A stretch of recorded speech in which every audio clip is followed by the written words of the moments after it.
Welcome, everyone, to Cracking the Hero Husband Code, Session 3. I'm thrilled you're joining us for this powerful discussion where we'll expose why the happy wife, happy life mindset can actually be a trap, and what to do instead. It's my honor to introduce renowned marriage coach Lesli Doares, who has helped countless successful professionals regain intimacy, confidence, and self-respect, both at home and in the workplace. Lesli, the floor is yours. Hi, and welcome to part 3 of Breaking the Hero Husband Code, the number one mistake men make in their marriage. So are you ready? The number one mistake that men make is to make their marriage all about their wives.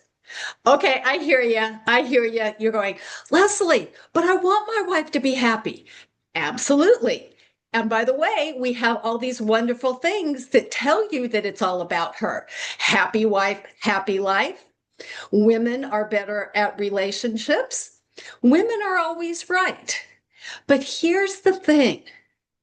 Marriage is a relationship of equals. Neither one of you is in charge. And that's what makes marriage so complicated. It's actually the only relationship where we live with somebody 24/7, where our lives are connected, that is equal, right? Otherwise, it's parent-child, child-parent. We have a roommate, we don't really care. They're doing their own thing. We pay the bills. We're not intimately and legally connected to each other. But this is what happens in marriage. And many of my clients will tell me when they talk to me, I say, what do you want? And they say, I want my wife to be happy. Great. That's a wonderful goal. But here's the deal. It's actually her choice. And you can do things that can make it more likely for her to be happy. But here's the thing, when it becomes all about her, then you become afraid of upsetting her, disappointing her, taking a stand that she's not going to like. And this introduces conflict, which we talked about in part 1. But what it also does is it puts the responsibility on her shoulders. Now, I get it. I've actually had women who've said to me, yeah, Lesli, it is all about me. It's all about happy wife, happy life. And I don't know anybody who doesn't want their own way all of the time. I mean, seriously, who doesn't, right? But that's not reality. And the truth of the matter is when you make it all about her, when you don't want to rock the boat, when you won't stand for yourself, then she loses respect for you. Sit with that for a minute, right? Because this is something that we all want. We all want to be respected. We all want to be appreciated. We all want that wonderful thing. But when you don't stand up for yourself, when you make it all about her, then basically what she has is another child. And it really drives me crazy when I hear people say that men are just big children. That is so unbelievably disrespectful. But when she has to make all the decisions, when you're waiting on her, and when you don't want to say or do anything that is going to leave her disappointed or bothered, then what you've got is an unequal relationship. She has too much power. It's not happy wife, happy life. It's happy spouse, happy house. You need to be included in this process. And I'm going to tell you, nothing makes me more, well, I shouldn't say nothing makes me more upset, but it really gets to me when I hear that women are always right. My husband tells a story back years ago when he was in the lunchroom with a bunch of coworkers, and this, 30-year-old guy who had recently gotten married comes in, and he's just really upset. And my husband says, hey, what's up? And he said, well, I was having a conversation with my wife, and and I knew I was right. And all of the men in the lunchroom said, it doesn't matter. And all of the women were kind of sitting there going, yeah. But as you can see, that imbalances things. And I don't know if you've heard about this kind of focus in marriage about mental load, where she is taking care of everything. She's responsible for everything. Now, this is the kind of thing because she wants to be in charge, but then she gets annoyed when she is because you're not participating as a partner. This is a real dilemma, and I get it.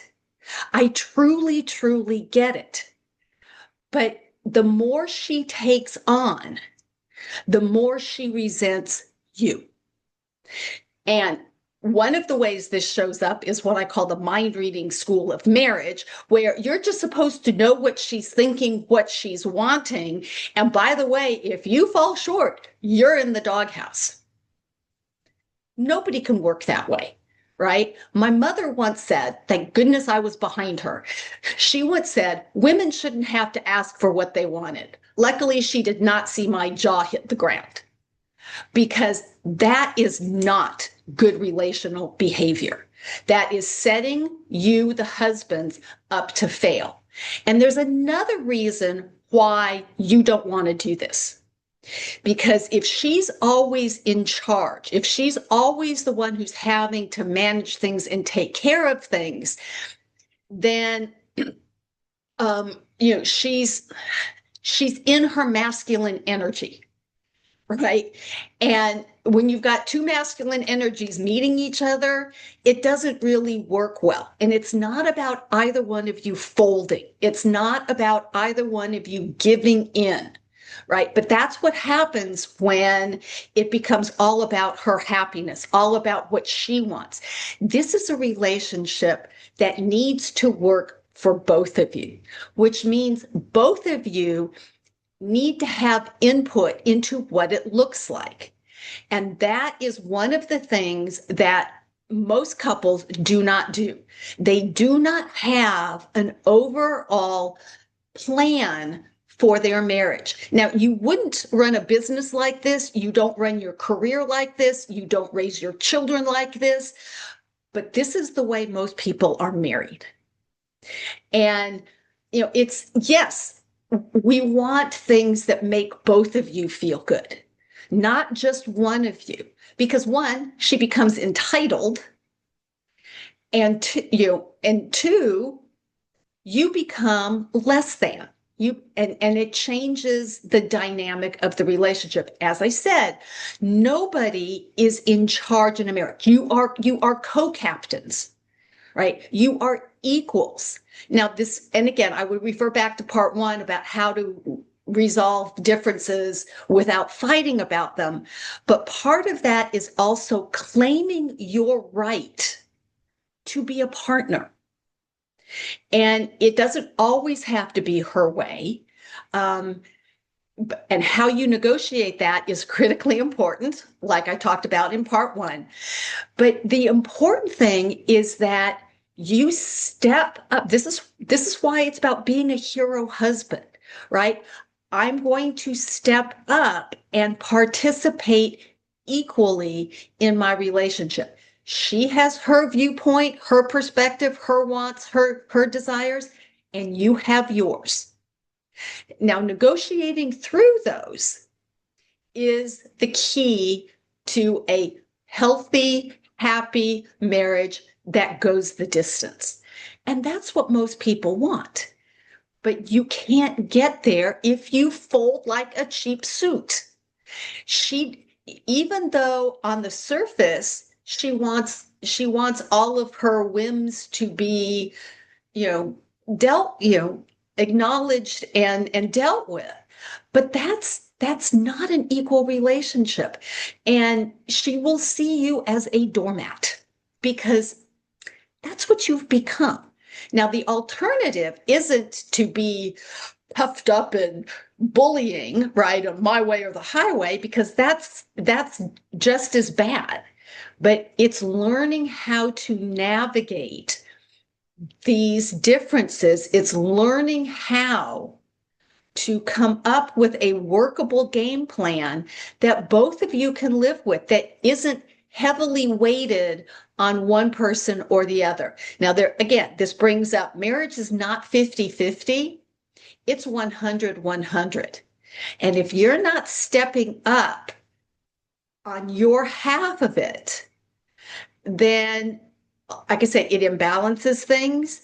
And and we don't want to appease her. We know appeasement doesn't work. We know appeasement just creates monsters.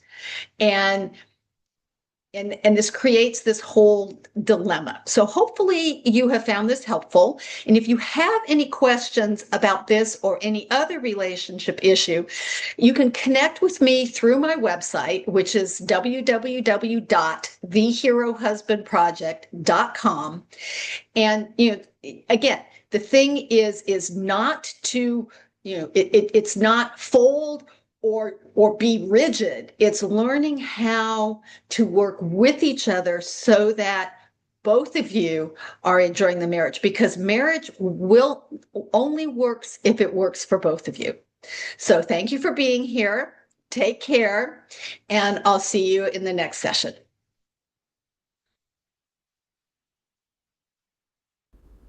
Thank you, Lesli, for this eye-opening session and these practical solutions to build stronger, more balanced marriages. For those who found this valuable, stay tuned. In Session 4, we'll dive even deeper into reclaiming your confidence and leading your marriage with purpose. Thank you all for being here. We'll see you in the next session.